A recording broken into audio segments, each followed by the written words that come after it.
여러분, 이분을 기억하시는 분이 계실까요? 이분은 대학교 4학년 때 금요일 밤 늦은 시간까지 공부를 하다가 오빠 차를 타고 귀가하던 중 음주운전자가 모는 큰 차에 의해서 들이받침을 받은 후에 전신 55%의 3도 화상을 입고 의사까지 포기하였지만 40번의 고통스러운 수술을 마치고 결국은 살아나서 많은 사람에게 희망의 전도사가 되신 분이십니다.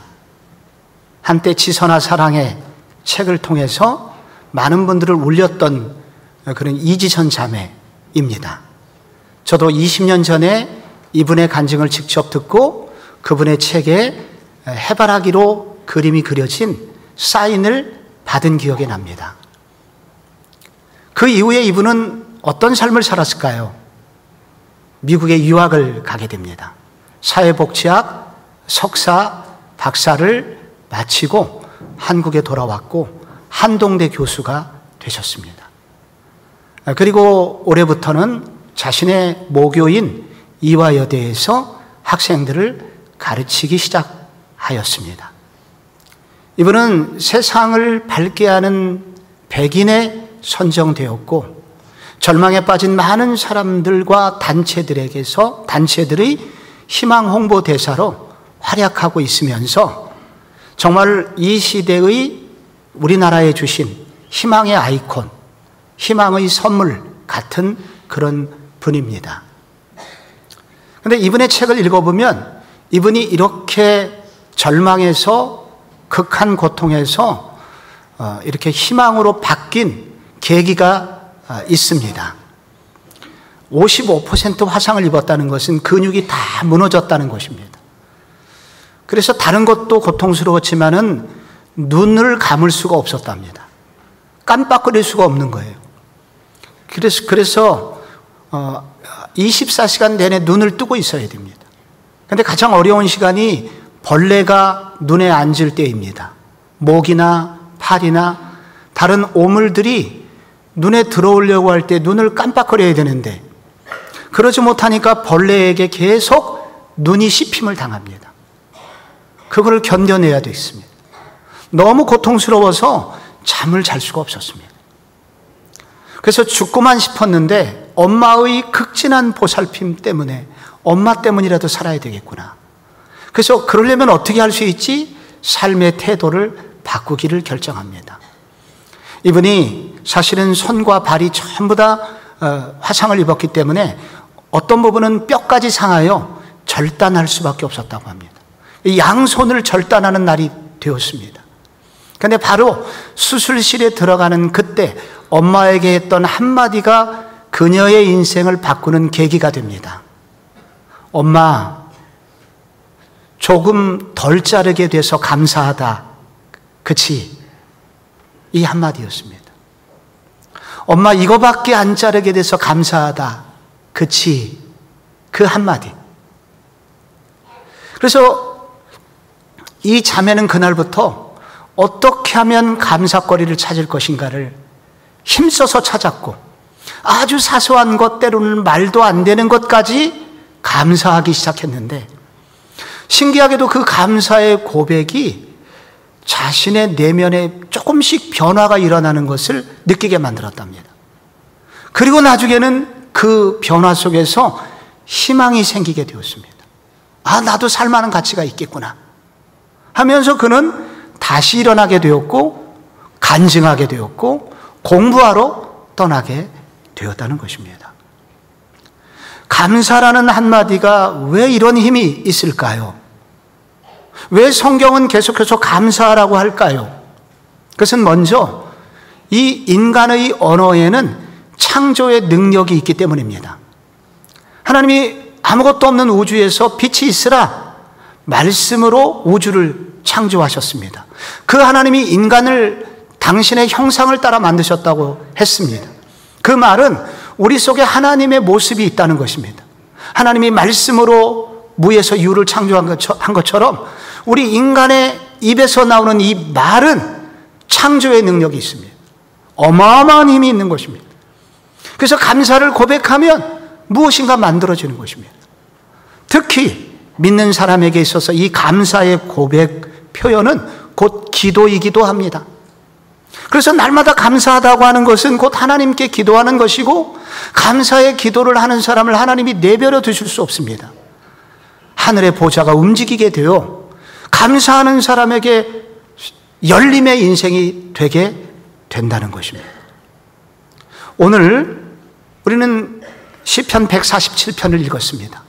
우리 교회에서 지나간 1년간 가장 많이 불리워졌던 복음성가의 내용이 들어있는 시편입니다. 주전 586년에 유다가 바벨론에 의해서 완전히 멸망당하고 포로로 끌려갑니다. 예루살렘이 완전히 불에 타서 사라져버린 잿더미가 되죠. 그런데 70년 후에 그들이 바벨론 포로에서 돌아오게 됩니다. 돌아와 보니 가관이었습니다. 70년 전에 불에 타서 없어진 그것이 그대로 방치되어서 거기에는 이미 억새풀들이 자라고 더욱 황폐화되어서 각종 벌레들, 들짐승들이 거기에 몰려들어서 이미 살고 있었습니다. 이런 황폐한 모습이 그들 가운데, 그 모습 가운데 처참한 광경이 놓여졌습니다. 그런데 그 시대의 사람들이 놀랍게 성전 건축을 시작합니다. 그리고 이후에 성벽 재건을 시도합니다. 그리고 결국은 완공을 하게 되었습니다. 한마디로 기적이었습니다. 그런데 이 기적이, 이 성전 건축이 완공이 되자 그들에게 희망이 생기게 되었고, 그 희망은 앞으로 수백 년 동안 계속되는 식민 통치를 견뎌내는 힘이 되었고, 결국은 메시아의 나라, 예수님이 오시는 그날까지 버티는 힘이 됩니다. 완전히 무너진 그들을 다시 일으켜 세운 것은 무엇일까요? 어떤 힘이 그들을 포로 후기에 그 공동체를 일으켜 세웠을까요? 오늘 시편에 그 비밀이 있습니다. 이 시편은 완공되기 전에 이미 이 시편이 불리워졌다가 완공된 후에 작사, 작곡이 완공이 되어서 예배 시간마다 계속 불리워졌던 그런 노래입니다. 이 찬양은 할렐루야로 시작하여 할렐루야로 끝나는 그런 찬양시입니다.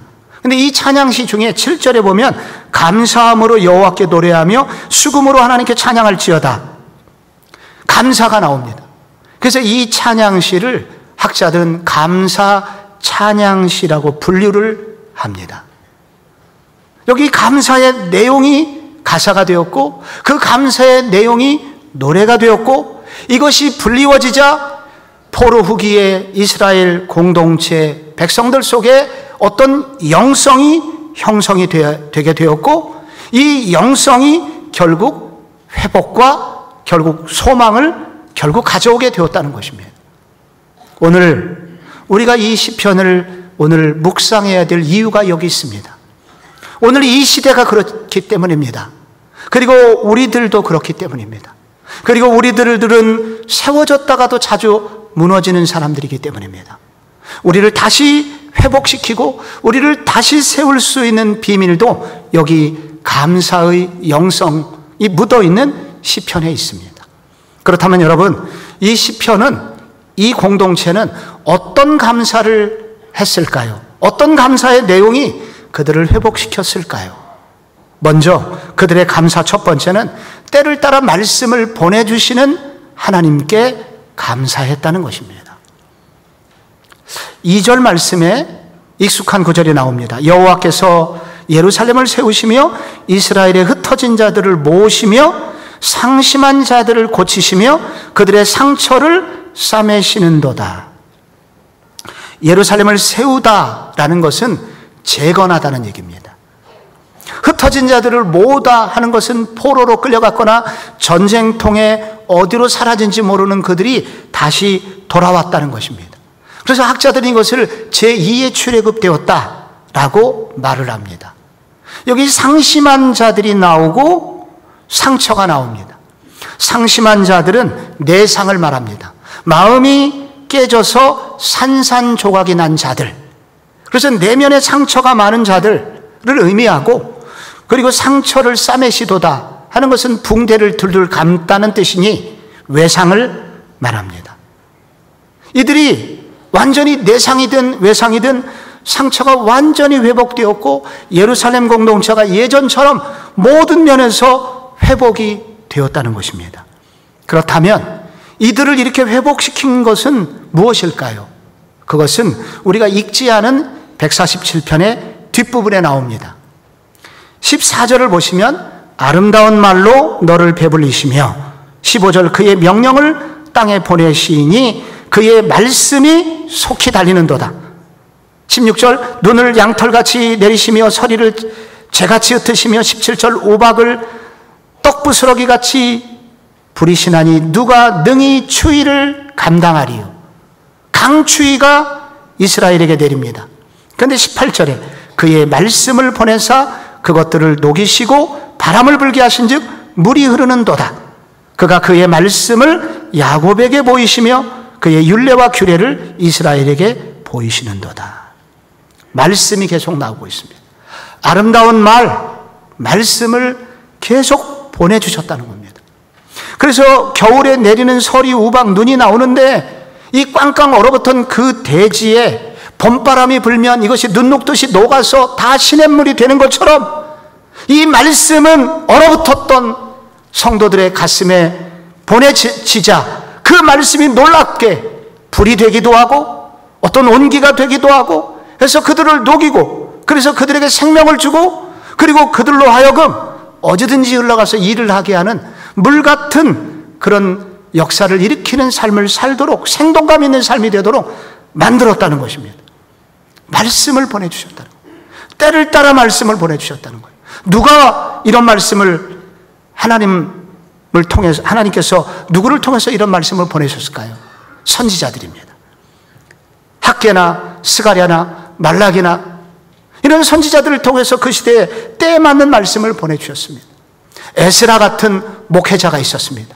목사를 그 통해서 상황에 꼭 맞는 말씀을 전해주기도 했습니다. 느헤미야도 있습니다. 평신도 지도자입니다. 성벽 재건의 구체적인 삶의 고통 속에서 기도할 때마다 주신 하나님의 음성이 있었고 그 음성을 백성들과 나누게 될 때 백성들이 살아나게 됐다는 것입니다. 하나님께서는 피곤하고 포기하고 싶을 때마다 꼭 맞는 말씀을 보내주셨습니다. 그래서 그 말씀을 들을 때마다 이 포로 후기의 백성들이 신비한 힘을 얻게 되었고 그 힘을 통해서 그들은 새로운 힘을 얻게 되었다는 것입니다. 지난 3년 우리는 코로나19를 통해서 정말로 전 세계적으로 그리고 우리나라도 사방이 무너져 있었습니다. 특히 성도들의 신앙생활이 많이 무너졌었습니다. 예배도 무너지고 기도회도 무너지고 전도 엄두를 낼 수가 없었습니다. 그러는 사이에 성도들은 어려운 일을 만나도 이겨낼 만한 힘을 다 잃어버리게 돼버렸습니다. 그래서 지난 1년간 우리 교회는 신실한 제자 되어 신앙의 기본기를 다시 세우는 교회라는 표어를 내세워서 1년 내내 이 부분을 기도하면서 달려왔습니다. 그 결과 저희 교회는 대부분의 예배가 회복될 수 있었습니다. 이렇게 대면 예배에 많은 분들이 나와서 예배를 드리시기도 하고 못 나오시는 분들을 일일이 다 전화를 해봤더니 저마다 이유가 있었고 그곳에서 유튜브를 통해서 지금도 예배를 드리고 계심을 확인할 수 있었습니다. 많은 사랑방들이 분투하면서 회복되고 있음도 알게 되었습니다. 주일학교와 청년은 회복을 넘어 부흥으로 가고 있음도 경험하게 되었습니다. 요즘같이 전도가 어려운 시기에 전도를 했고 전도 집회를 통해서 많은 영혼들이 교회당을 받는 일도 있었습니다.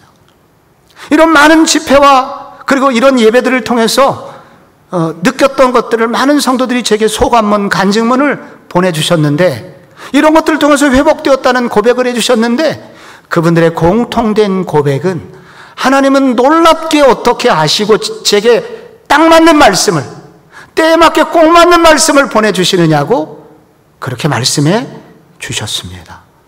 예배 시간을 통해서 말씀해 주셨고, 순장님의 가르침과 매일 또한 보내주시는 동영상을 통해서, 그리고 새벽 예배 여러 목사님들을 통해서, 그리고 여러 집회의 강사님들을 통해서, 성경대학과 제자훈련과 훈련 프로그램을 통해서 이렇게 보내주시는 말씀들이 나를 세우고 있었다고 고백해 주셨습니다.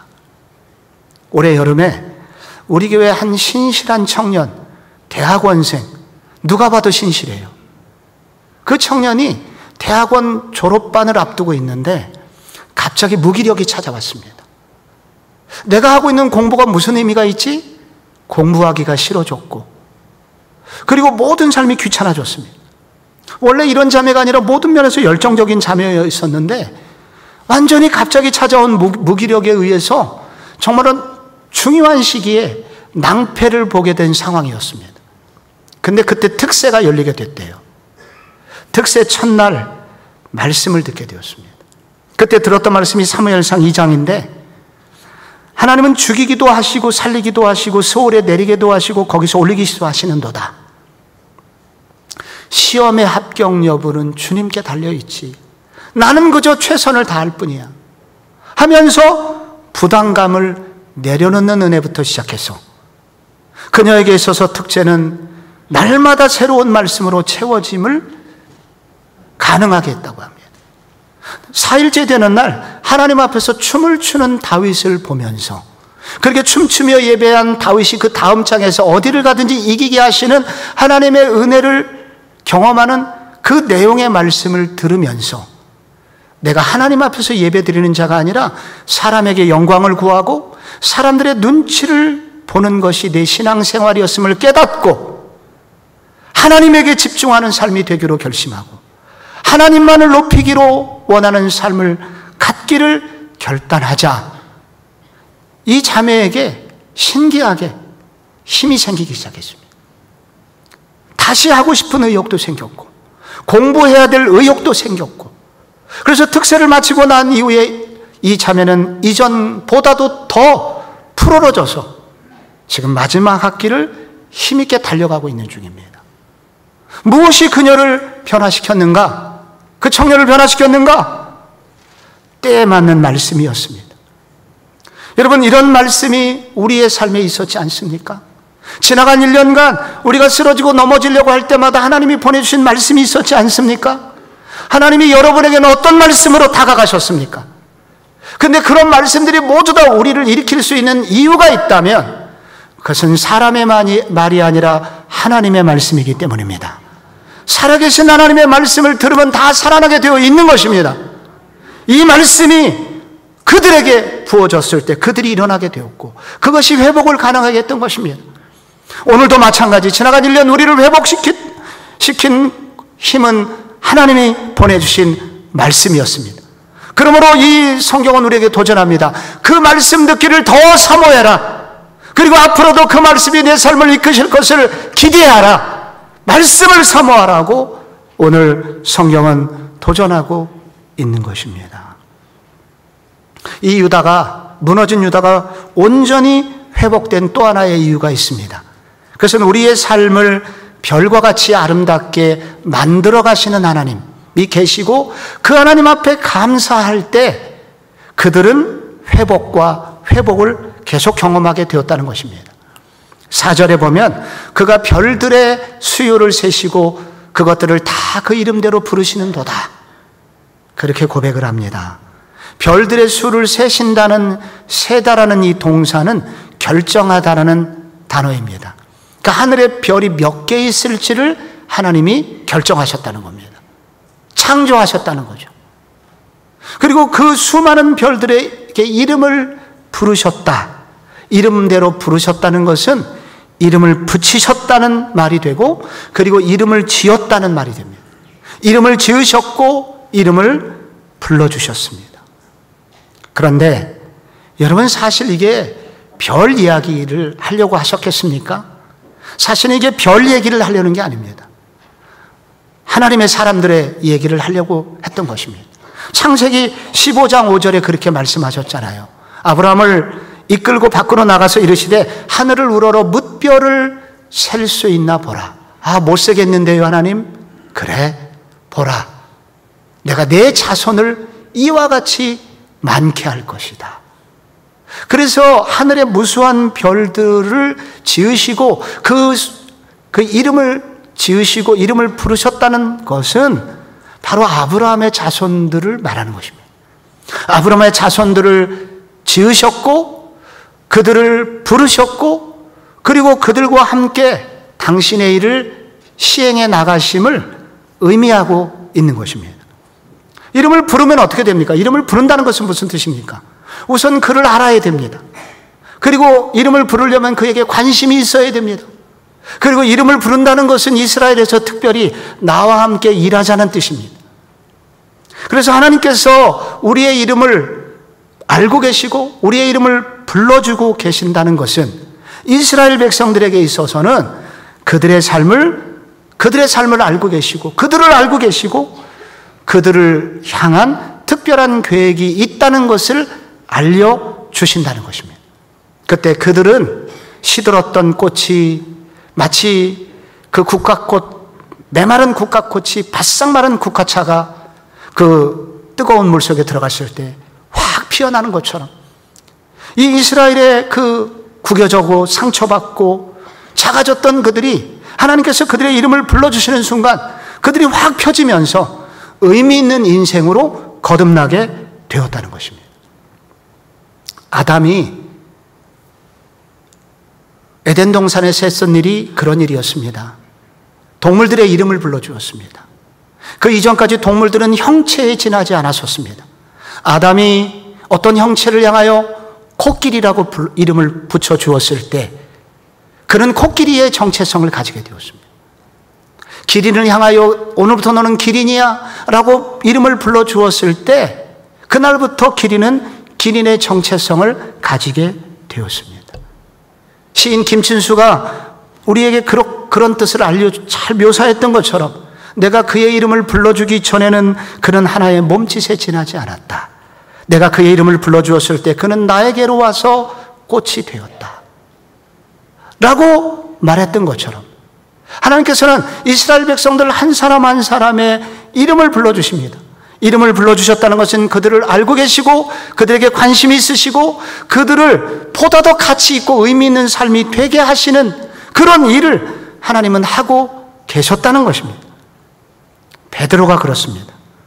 그는 갈릴리 호수 주변에 사는 평범한 어부였습니다. 말의 실수도 많아서 친구들에게 때때로 따도 당했을 겁니다. 말한 대로 사는 사람, 그런 사람이 아니었습니다. 존재감이 거의 없는 사람이었습니다. 그런 그가 안드레의 손에 이끌려서 예수님께로 가자 예수님이 대뜸 베드로를 보시자마자 하신 말씀이 있습니다. 요한복음 1장 42절. 내가 요한의 아들 시몬이니 장차 게바라 하니라. 이는 번역하면 베드로라. 여러분 여기서 이 원래 베드로의 고향에서 불려진 이름은 시몬이었던 것입니다. 근데 너는 베드로야, 게바야. 게바하고 베드로는 같은 뜻이고 베드로는 무슨 뜻이냐? 반석이란 뜻입니다. 너는 앞으로 반석이 될 사람이야. 말이 됩니까? 이렇게 실수 많고 이렇게 갈릴리 어부가 무슨 하나님 나라의 반석이 됩니까? 그런데 놀랍게 그날부터 베드로가 달라집니다. 예수님의 제자가 되겠다고 나서게 되고 그는 결국 초대교회의 별이 됩니다. 탁월한 지도자가 됩니다. 예수님께서 그의 이름을 불러주었을 때 베드로는 달라지게 되었던 것입니다. 하나님께서 이 말씀은 오늘도 우리에게 선포하시는 말씀입니다. 하나님은 우리 각 사람의 이름을 알고 계시다고 말씀하시는 겁니다. 여기 예배드리시는 한 분 한 분의 이름을 알고 계시다고 말씀합니다. 그들을 부르셔서 하나님 나라의 동역자가 되기를 원하신다고 도전하고 계신 것입니다. 나는 너희를 통해서 너희를 향한 기대가 있으며 너희를 통해서 할 일이 있다고 말씀하고 있는 중이십니다. 마치 포로 후기의 절망의 사람들의 삶을 아시고 그들의 헌신을 값지게 하셨던 것처럼 오늘 우리들을 알고 계시고 우리들을 찾아와서 이름을 불러주시고 또 우리들에게 할 일을 맡기시고 그래서 우리의 삶을 참으로 가치 있게 만들어 가시는 분이 그 하나님이 우리의 하나님이라고 말씀하고 계시는 것입니다. 지난 목요일, 금요일, 주일은 정말 역사적인 날이었습니다. 과연 이 시대에도 전도 집회는 가능할 것인가? 우리는 많이 긴장했고 걱정도 했습니다. 그런데 목요일 날 본당 1층을 가득 채운 많은 주로 여성들이 예배를 드렸습니다. 금요일에는 본당을 가득 채우고 금요일 밤 그 차 막히는 시간에 많은 주민들, 이 근처에 있는 분들이 오셔서 함께 웃고 울고 그리고 말씀을 듣고 들어갔습니다. 제가 광고를 하러 딱 나가는 순간 여러분이 지금 저를 바라보시는 이 정도가 아닙니다. 여러분은 지금 저를 어떻게 바라보시는지 확인이 지금 덜 되는 얼굴들인데 이분들은 앞에서 너무 감동을 받은 나머지 저를 120% 환영하는 얼굴들이었어요. 그 순간 저는 알게 되었습니다. 아, 우리 교회가 여기에 지어진 이유가 이것 때문이었나 봐. 우리 교회에 이렇게 큰 본당을 주신 게 이것 때문이었나 봐. 우리가 강북의 소망이 되시기를 주님이 원하시는구나. 우리를 통해서 이 강북의 영혼들에게 희망을 주고 강북의 문화를 아름답게 바꾸라는 그런 뜻이 계시구나. 앞에 딱 나가서 서는 그 순간 저도 모르게 그 생각이 나왔고 그리고 그 생각을 그 주민들에게 잠깐 고백을 했는데 박수를 보내주셨습니다. 하나님이 우리 교회를 알고 계셨구나. 우리 교회를 세우신 목적이 있구나. 그리고 우리 교회를 통해서 지금도 일하시기를 원하시는구나. 우리가 증인의 사명을 다 감당하려고 할 때 주님이 우리를 동역자로 써주시고 우리 교회를 가치 있게 만들어 가시는구나 하는 것을 깨닫게 되었습니다. 성도 여러분, 개인으로도 마찬가지입니다.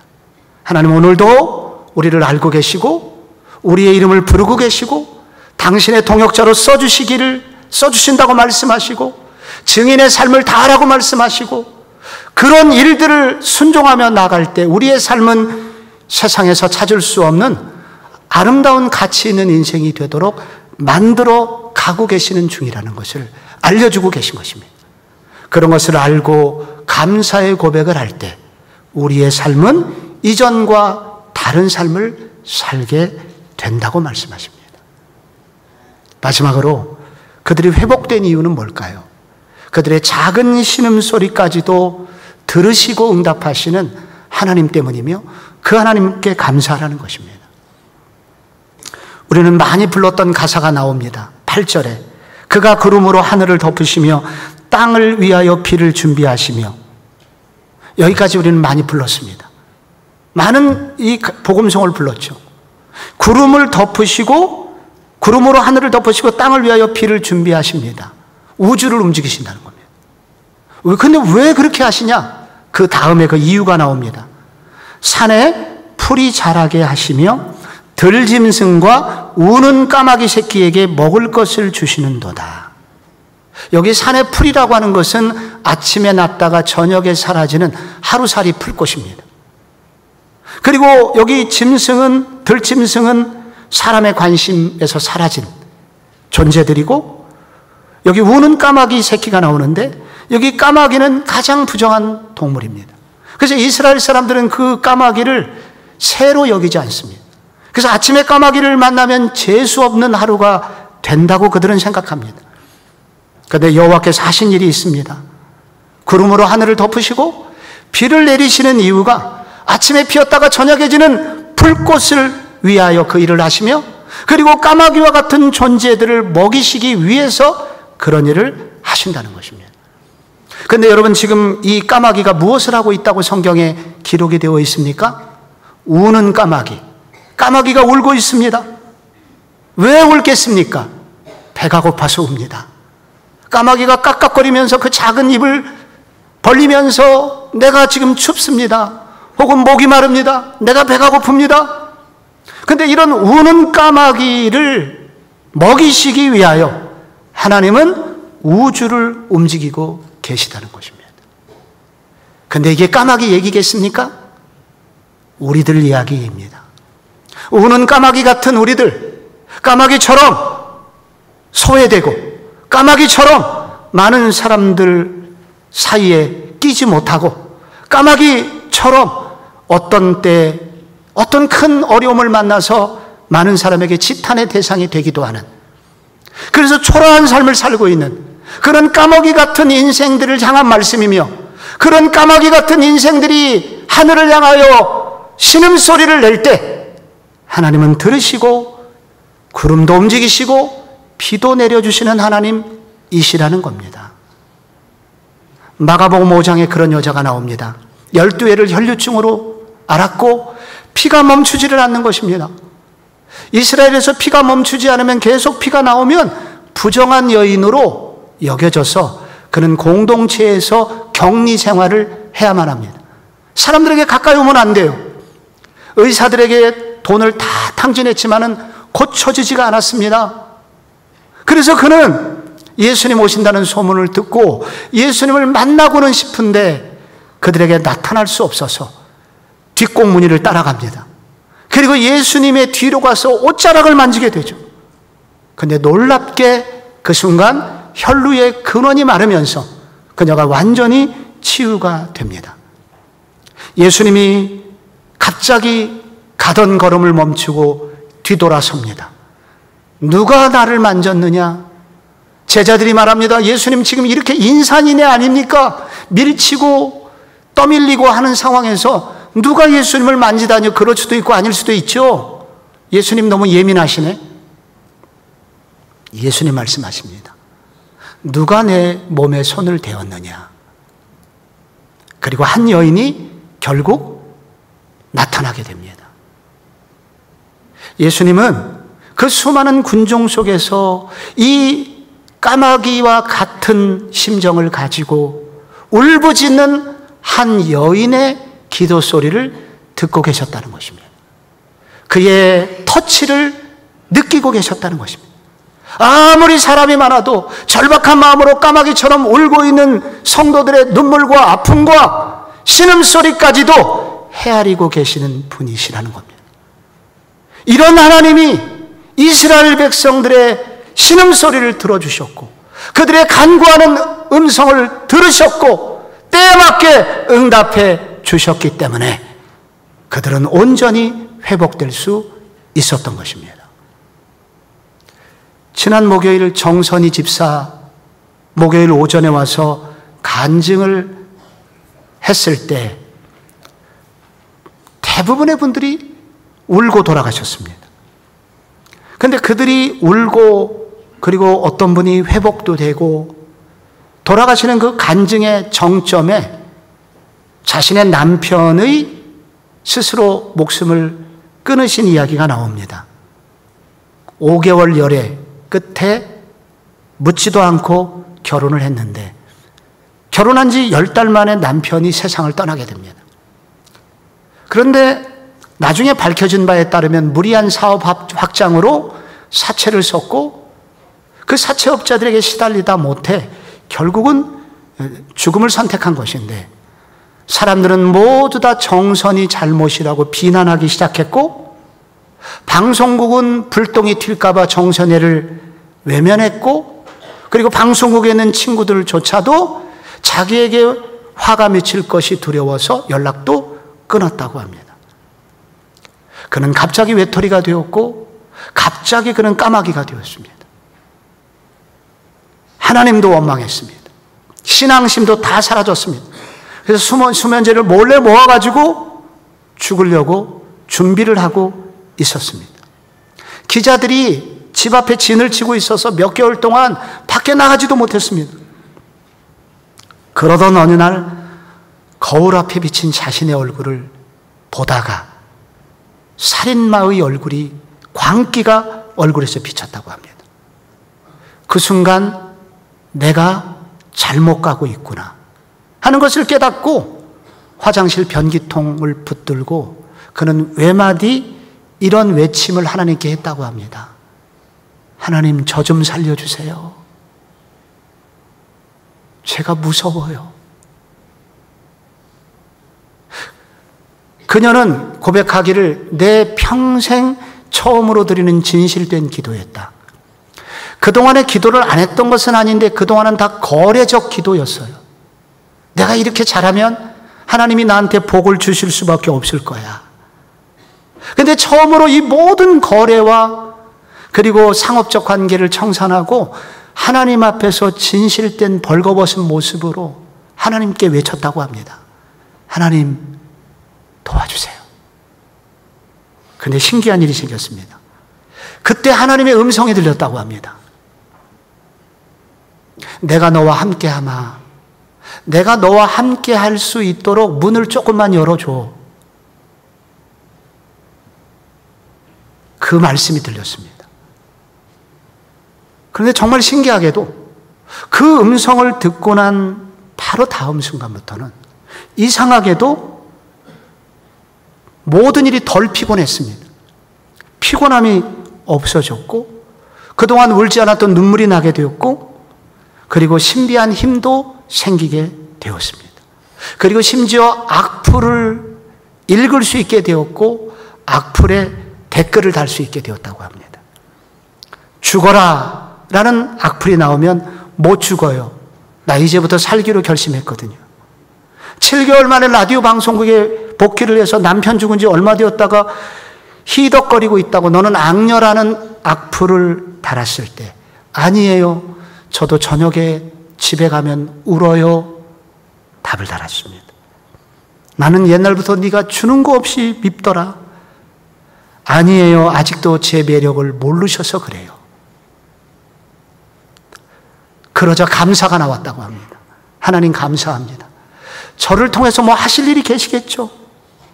그 다음부터 잠이 오기 시작했고 사람들의 응원하는 소리가 들리기 시작했고 그러자 이런 감사가 자신의 삶을 놀랍게 관계를 확장시켜 주시고 삶의 새로운 지경을 열어주시기 시작했는데 많은 일도 생기게 되고 빚도 갚게 되고 그래서 그녀의 삶이 온전한 회복이 있었다고 합니다.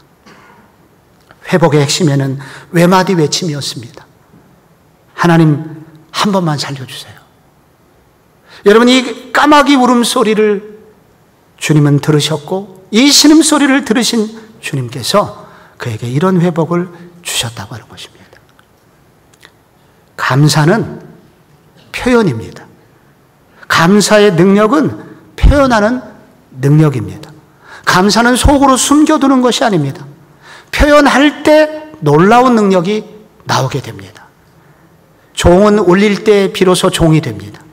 노래는 불리워질 때 비로소 노래가 됩니다.